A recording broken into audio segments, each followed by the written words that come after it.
Pour balingami to pesi nzambe merci pour ngolo pesi biso lisusu les loto partager les lobanae na banza tozo continuer na thème na biso tozanango sur Israël signe distraction mais to komaki déjà na niveau ya kokota na koyeba kotala ba point oyo tozali kolobela c'est-à-dire les points de conflit oyo ezali ko potanisa Jésus-Christ elongo na ba juif.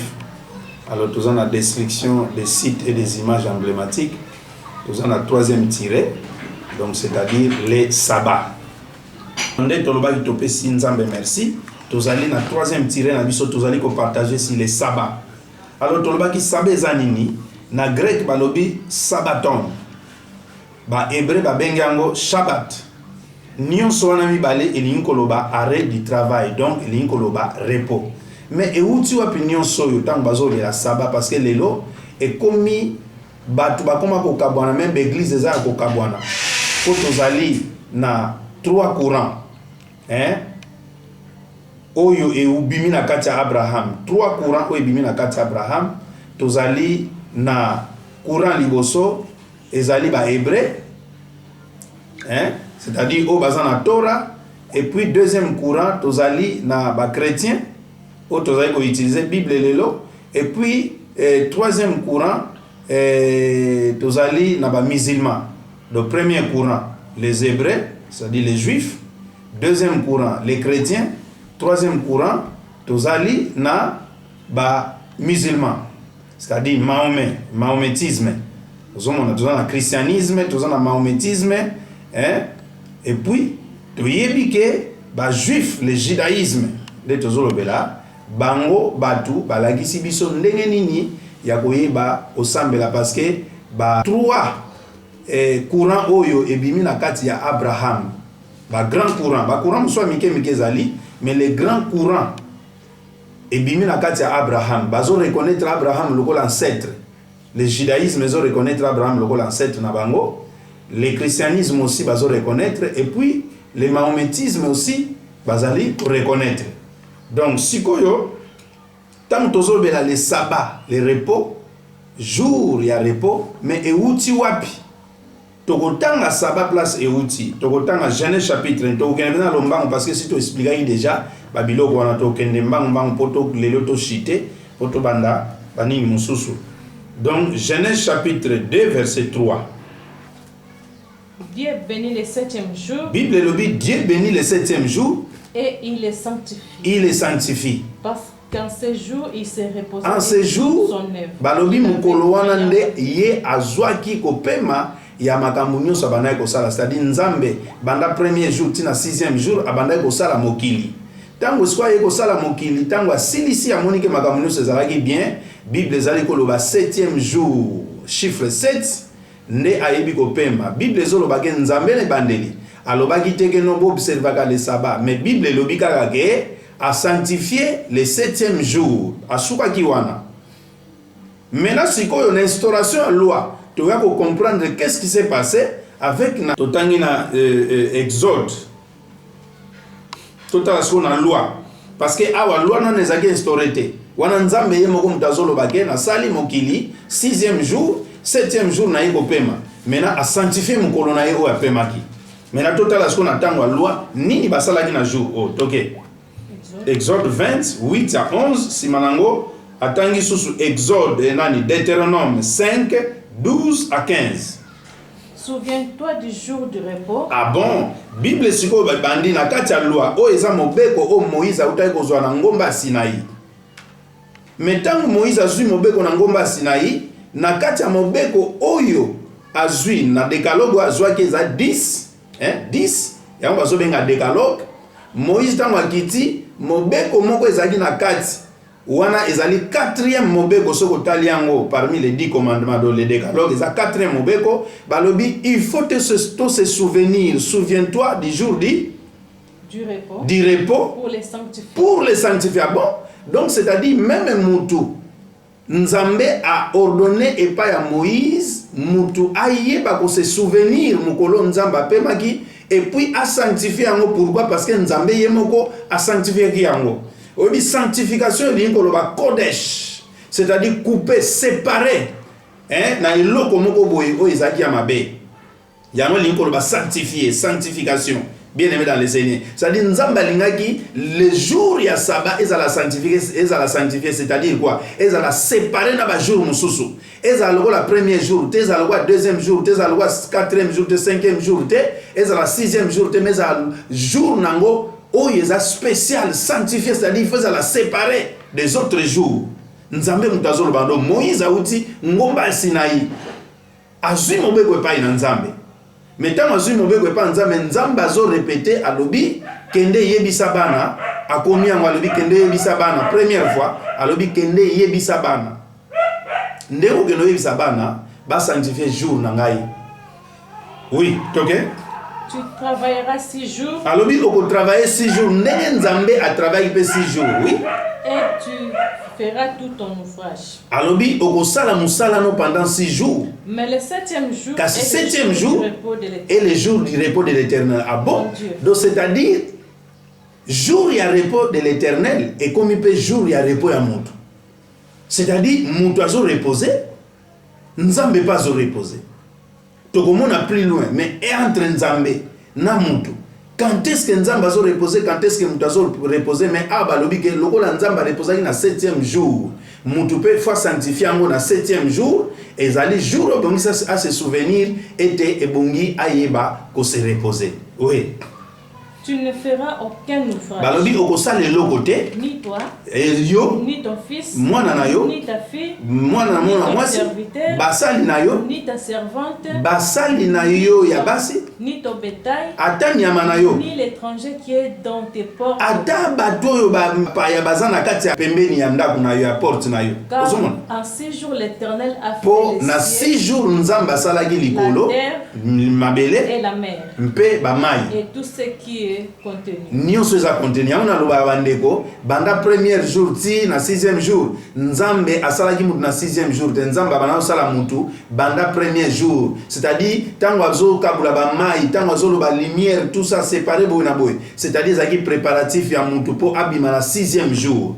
Awa ba confirmer que nzambe de premier jour ti na 6e jour asalaki likolo na mabele. Ozomona siko mutu kutu batangi ete c'est-à-dire mutu aza incline na kati c'est-à-dire tant bazo sala biloko wana eza nde mutu babandaki kosala déjà donc bazwali kolobela mutu batangi biso okomi tina 12 batangi biso siko na verset mibale tokomona parce que Moïse azali mutu auti epai na nzambe azwi mibeko ya nzambe mibeko ese révélaki na 3 formes. Premièrement mibeko ezalaki oralement landanga bien mibeko ezalaki oralement landaka ke loko par exemple bapesi pa mutu tango bapesi loko pa mutu aya ko transmettre yango mwa modification mingi ezalaka bandeko na ngai. Moïse auti ngomba première fois tango auti ngomba message ezalaki transmise oralement sima na ngonde baye kopesa nzamba komi na table tango siko babuki yango nzambe aye koma mbala mibale na kati ya table c'est-à-dire azongisi na Sinaï nzamba komi message musu na kati ya table et tout le monde a dit que moi modification ezalaki toke. Observe le jour du repos. Balobi observe le jour du repos. Landa ce qu'on a Deutéronome. On dirait différence ezali il y a explication à makambo. Kuna baloba ke ezali reconnaissance ya jour nzamba pe maka. Mais awa tokomona forme ezali garder, idée ya repos eza garder, mais explication eza différent. Oui, observe. Observe le jour du repos pour les sanctifier. Observe le jour du repos pour les sanctifier. Observe le jour du repos pour les sanctifier. Comme l'Éternel ton Dieu te l'a ordonné. Comme l'Éternel ton Dieu te l'a ordonné. Mais le 7e jour. Mais le 7e jour. Et le jour du repos. Et le jour du repos. 13. Tu travailleras 6 jours. Alors, on va travailler 6 jours. Et tu feras tout ton ouvrage. On va faire l'ouvrage, mais ça pendant 6 jours. Oui. 14. Mais le 7e jour est le jour du repos. Alors, le 7e jour, c'est le jour ya kopema. Ton Dieu. Nzambe na yo. Tu ne feras aucun ouvrage. Alors, yo kosala musala moko te. Ozolanda. OK? Ni toi, yo, ni ton fils, ni ta fille, ni ton serviteur, ni ta servante, ni ton bœuf, ngombe na yo, ni ton âne, mpunda na yo ni aucune de tes bêtes, eloko moko te ya nyama no ekosala ni l'étranger qui est dans tes ata portes, mopaya akosala eloko te afin que ton serviteur et ta servante po ete mosali na yo mpe mosali no ya mwasi se repose comme toi. base reposer lokola yo ozolanda. Donc c'est-à-dire cas social moko ekoti wana nzambe azolinga faire reposer batu pour nani parce que base reposer pe lokola bango bana Israël bazali ko se reposer. Oui, a continuer verset na biso. Tu te souviendras que tu as été esclave au pays des Awa siko différence ekoti alobi boko se reposer yo na mosali na yo po nani na bampunda na yo na bana na yo po nani ni po o se souvenir que mukolo moko oui tu étais esclave. ozalaki esclave olandi. Donc nzambe awa asali ete batu ba se reposer na mobeko o déjà ezali mobeko répété, c'est-à-dire tangu Moïse aya kokuta bana bazosala masumu basali vodor Moïse a brisaki na pied ya montagne mibeko oyo awutaki nango na ngomba ya Sinaï. Etango brisaki yango azonga isusu na montagne po nzambe akoma mbala mibale apesaki ba table mususu renouvelé. Siko awa na Deutéronome ezali troisième tentative ya mobeko siko nzamba azopesa zo répéter même mobeko mais une loi modifiée, c'est-à-dire mobeko moko eza dynamique etikali statique te. Liboso to monaki na Genèse nzamba za na idée que mukolo o ya pemaki feza la sanctifier na Exode 20 to monike kuna nzamba zolobela mukolo ya kopema ya nzambe za la observer et puis mutu pe apema. Awa sikoyo na Deutéronome tomoni ke tangu mobeko ezalaki brisé nzambe soit pesi pour la deuxième fois mobeko ezalaki écrit pour mobeko nzamba komaki na loboko na ye akomaki en deux fois. Mais mobeko epesamaki trois fois. Premièrement oralement et puis deuxièmement ezalaki akokoma. Troisièmement, tant que brisaki ya mibale, maintenant Moïse azongaki na ngomba po siko ba komansu mobeko mususu. Maintenant siko oyo ba komi eza amélioré balobi yo okopema pona nini po o se souvenir un jour ozalaki esclave na mboka Égypte, ngai nzambe na bimisaki yo. Tangu na bimisaki yo na boyaki ozala esclave na mboka Égypte yango na bimisaki yo po okota na kati ya repos. Ah bon? Donc c'est-à-dire nzambe azobimisa bat na kati esclavagisme pour bakota na kati ya repos bien-aimé dans le Seigneur. Donc c'est-à-dire mobeko ezali ko varier. Siko bana Israël tangu bazui mobeko oyo bazoyi bateke mutu tangu azui lilobe pa na nzambe aza capable à déformer yango. Na ndenga zoko expliquer li. Mais Jésus tangu aye etant nzambe ye moko akiti, il a fallu apesa explication à mobeko bien oyo bango bazali kotanga. Tokotanga verset moko pour te comprendre bien. Tokotanga verset moko parce que oh ils ont parmi les décalogues Matthieu chapitre 22 34 à 40.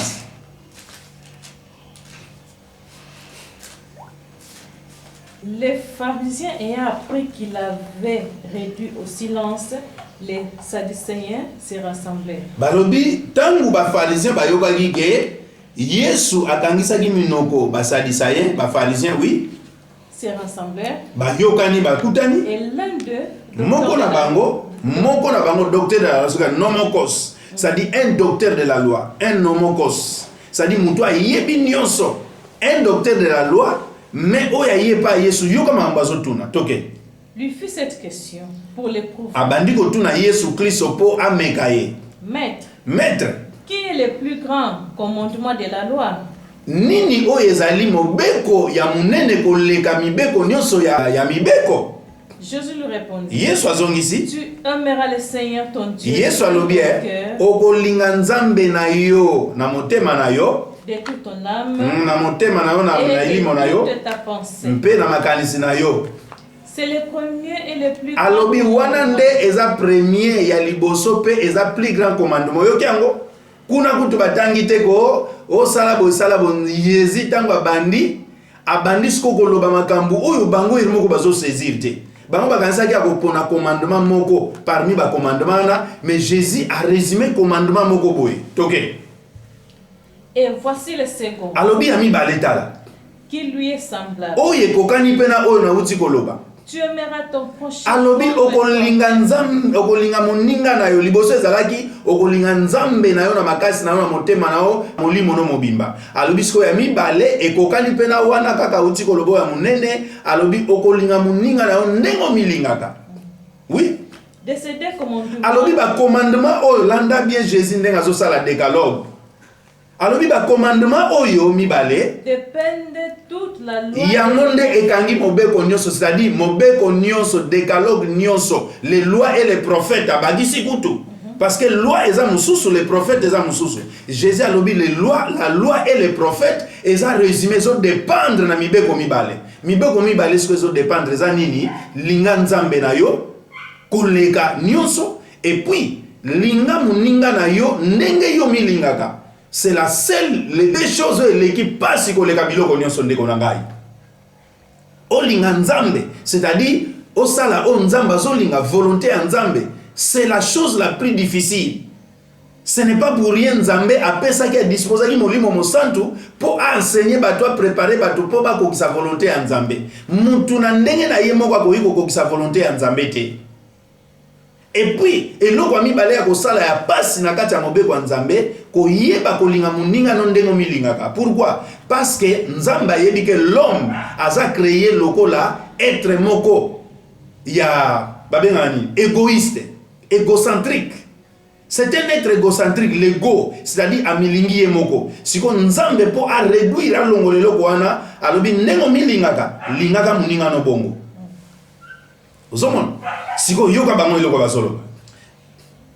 Comme les pharisiens étaient assemblés, Jésus les interrogea en disant: que pensez-vous du Christ? Non, mais que pensez-vous du Christ? Ça dit, vous comprendre parce que ma canissue est les kagatika na ba mais mutu azanani. Yesu atuni ba mobino bozo kansanga na zanani. Parce que mobeko bango ba kansanga otanga les 10 commandements, yé alobi to aka na 2 commandements. Bamosko balimba tuna peut-être abi bon ba commandement so salobi ya ezongisili bango alobi ba commandement nyonso etika les autres dépendre na demi beko bien aimé dans le Seigneur. Donc Jésus azalaki mutu moko incompréhensible na misu ya bandeko o ba pharisien. Totangi pourquoi solo ba bongo. Totangi na Matthieu chapitre 12 8 tobani na 8. Car le Fils de l'homme est maître du sabbat. Oyoki tobandi, balobi le Fils de l'homme est maître du sabbat. Bon, donc c'est-à-dire tout l'anda bien, nani azalaki maître du sabbat. Natanga kala. Un maître du sabbat, c'est celui qui explique. L'andanga bien. Maître ya sabbat, azali enseignant ya sabbat. Moutou azoko expliquer sabbat. Le docteur ya sabbat. C'est-à-dire docteur ya mobeko. Oyo aza capable ya enseigner puis expliquer l'exactitude ya oyo nzamba linga koloba ko décoder makambo nzamba zoloba na kati ya mobeko parce que mobeko ezaki fermé, il a fallu ko décodango. Siko bana Israël bazwaki mobeko ezaki fermé, donc il manquait les maîtres oyo akoki ko expliquer bango mobeko oyo. Il y avait pas les maîtres. Tomoni Moïse comment est-ce que a titubé, c'est-à-dire azali ko tâtonner ko expliquer mobeko.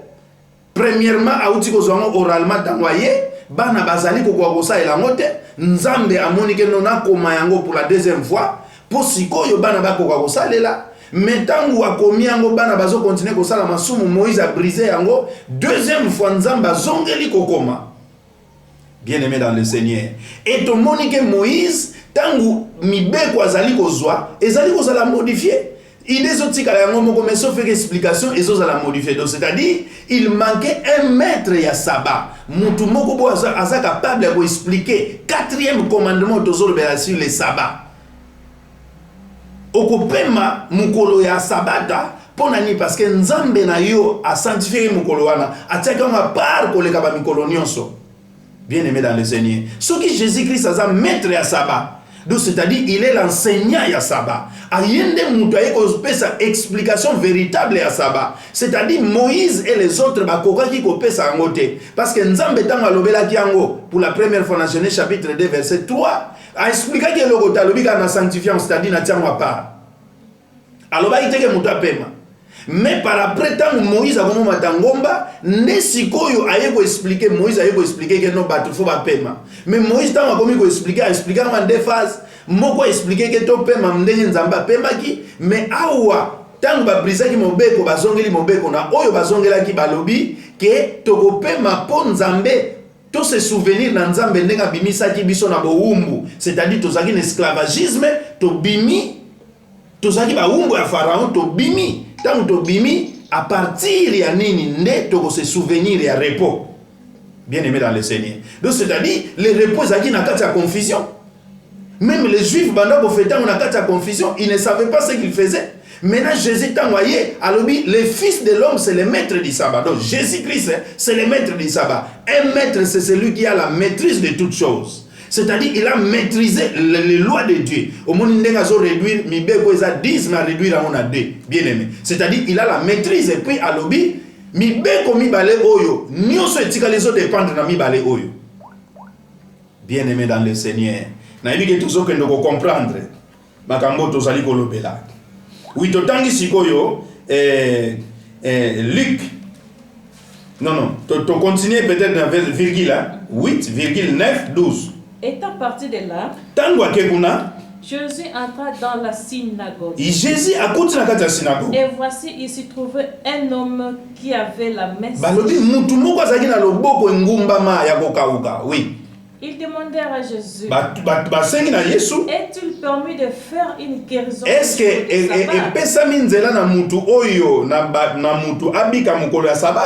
c'était afin de pouvoir l'accuser. Il leur répondit, lesquels d'entre vous, s'il n'a qu'une brebis, et qu'elle tombe dans une fosse, les jours du sabbat, ne la laissera pour la retirer.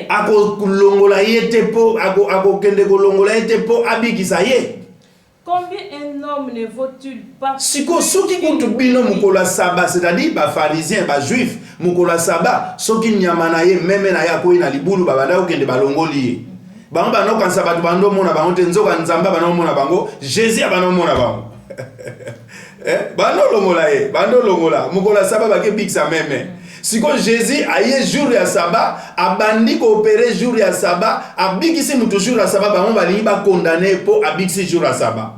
Nous sommes en face à maître à sabbat. L'enseignant, c'est lui qui donne les vraies explications à sabbat. Ok. Il est donc permis de faire du bien. Atuni, alobi a bon. Ce qui par exemple bino bozo soit même na bino jour à sabbat, bo violer loi te pona bino selon bino jour à sabbat. Ce qui même a kwei boke bimisaye pona bino loi eza violete, mais ngai on abikisi mutu bozo lobake na violer loi. Bavanda di kimia. Jésus a pesi a lobby eloko mona suka. Hein? Na combien wana? Na 12 hein? Oui. Na 12 a lobby. Donc, tant bavandi ki ma yebisi bango ah bon, qui ne dit mon conscience, c'est-à-dire muto azoko wa répondre c'est que kotie déjà. A lobby elingi koloba jour ya saba okoki kosala nini? Bolamu. OK. Na yebite soki okaka zo landanga parce que nazo loba déjà. Okavik na yebite so azolanda. Alléluia, alléluia. Yesu alobi soki mokolo ya sabatu bino ba pharisien bokendaka kozwa nyama na bino oyo akwei na libulu po sino te soki mbula ebeti akokufa na kati ya libulu. Siko ngai na ye na bikisi mutu bozolo bake na sai lisumu ndenge na bikisi mutu mokolo ya saba, mais soki bino bozwi meme mokolo ya saba bolongole na kati ya libulu bino bolobi ke eza na mabete po na bino. Est-ce que ndenga na bikisi mutu mokola saba entre mutu na meme wapi oyo aza na importance koleka mutu azongisa kite na mitema na bango moko bayebi bazongisa kike mutu nde mutu aza importance. Jésus ko azongisi a pesi bango réponse à lobby, donc eza permis mokola saba mutu aza nini bolamu. C'est ça. Osomon mokola saba mutu akoki ko sala bolamu. Siko totangi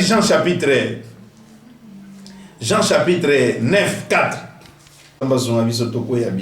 Il faut que je fasse. Alors, il faut, nasala. Tandis qu'il est jour. Pour ezananou, moi. Les œuvres de celui qui m'a envoyé. Nasala pour ezan moi, nasala misala muto atindanga. Donc, na moi kaka nde basala misala muto atindio. Nani atindio pasteur? Nana tindio. Salaka misala ya mutu atindio na moi. Kosala na butu te toke.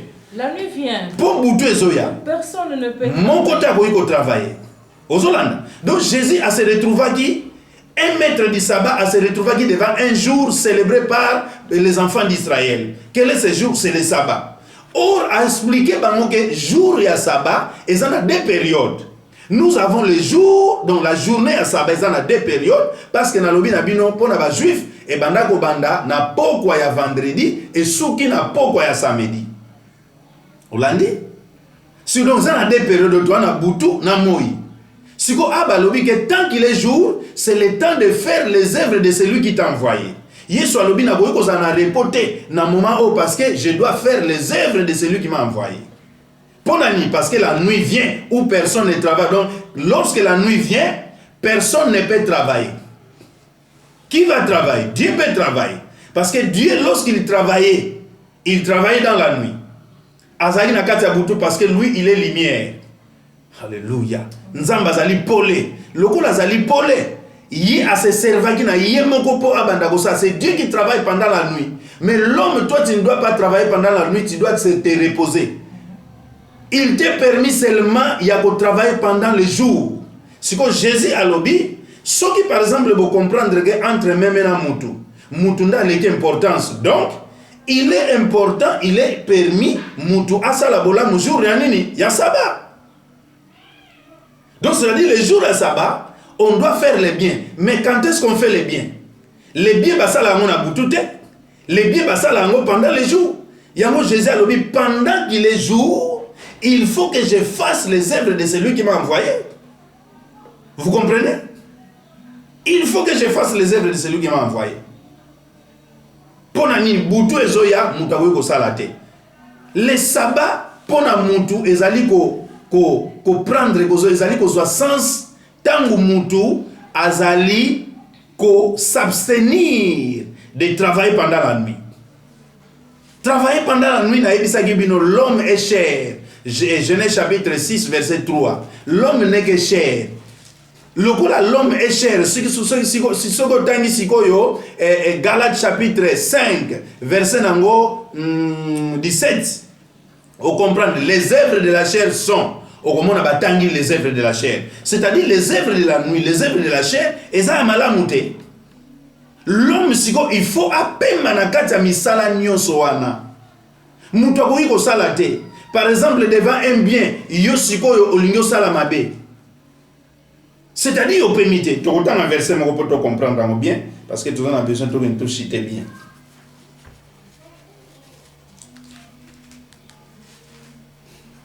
Totangi sikoyo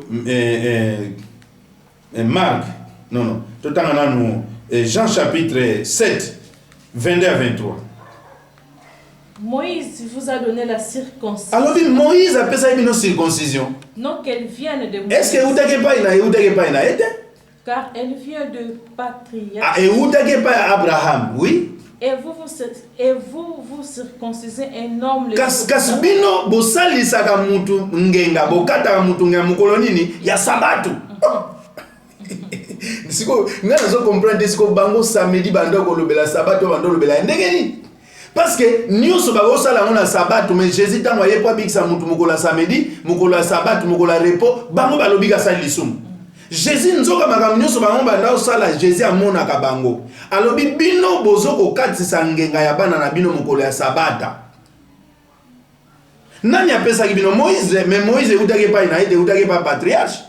Mais mukolo ya samedi, mukolo ya kopema bino bo continue ko kata bana na bino ngenga. Toke. Si un homme reçoit la soki mutu bazokata ngenga mukolo ya samedi, si un homme reçoit la circoncision les jours du sabbat,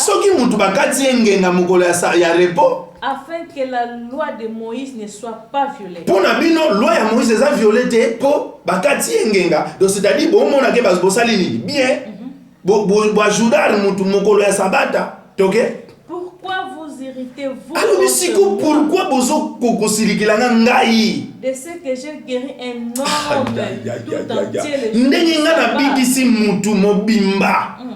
pour bino ko tubolonga kaka poso côté moko hein na prépisca Mais na monoko bolongoli poso te na misu poso ezali, na matoi poso ezali.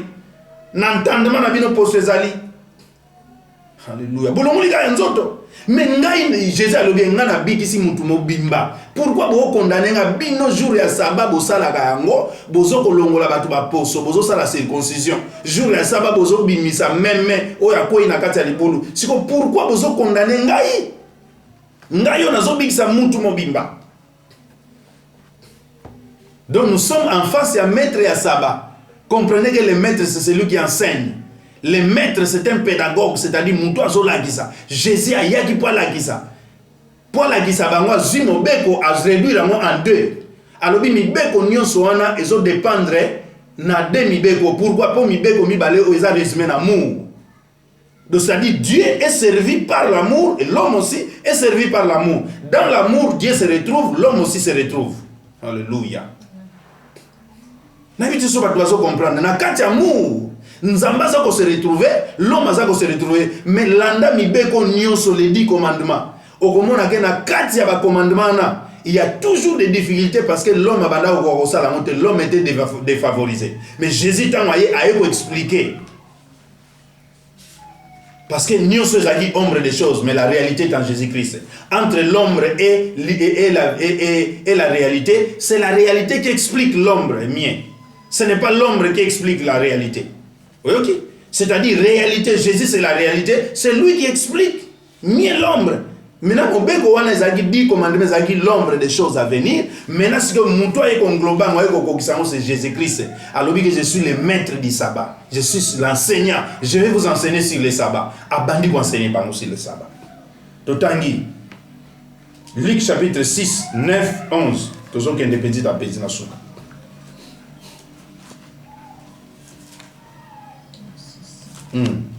Il leur dit, je vous demande, la question, hein? Jésus leur dit, je vous demande, je vous pose une question. S'il est permis les jours du sabbat, de faire du bien, l'anda bien, ou de faire le mal. Ça, c'est une grande question.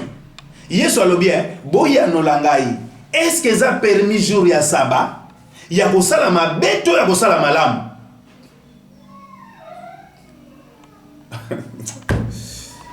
Nzambe nangai habité.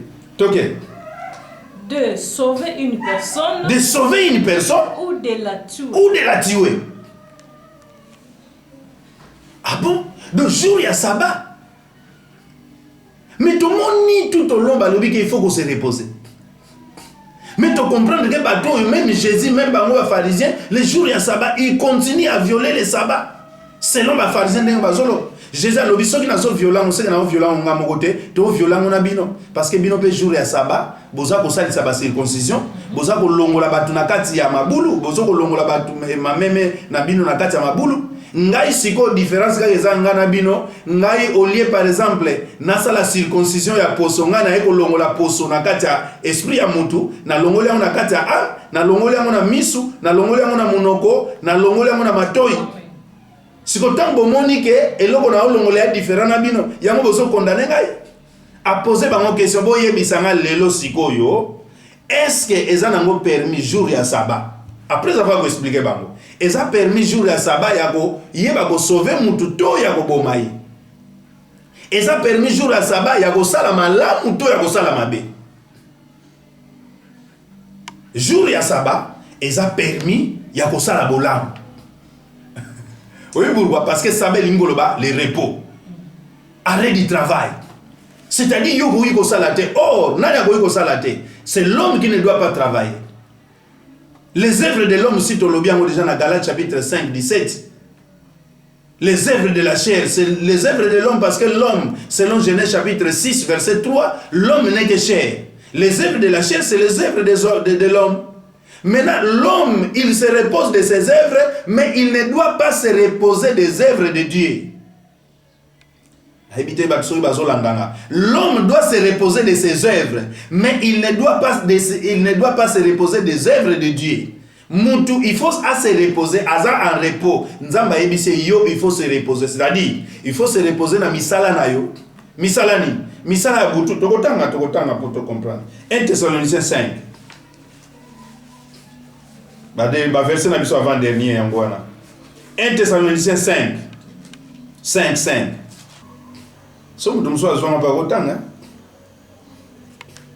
Vous êtes tous des enfants de la lumière. Alors, vous êtes tous les enfants du jour, de la lumière.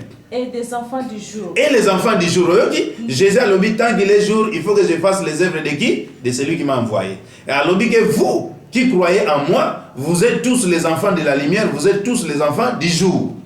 Nous ne sommes point de la nuit. Nous ne sommes point de la nuit, oui, ni des ténèbres. Ni des ténèbres. Ne dormons donc point. Alors, comme les autres. Comme les autres. Nous veillons et soyons sobres. C'est-à-dire, c'est-à-dire, bisoto na butute. Hollandi? Comme les autres, oui, car ceux qui dorment la nuit. Ceux qui dorment la nuit. Nano monate mutala na moye.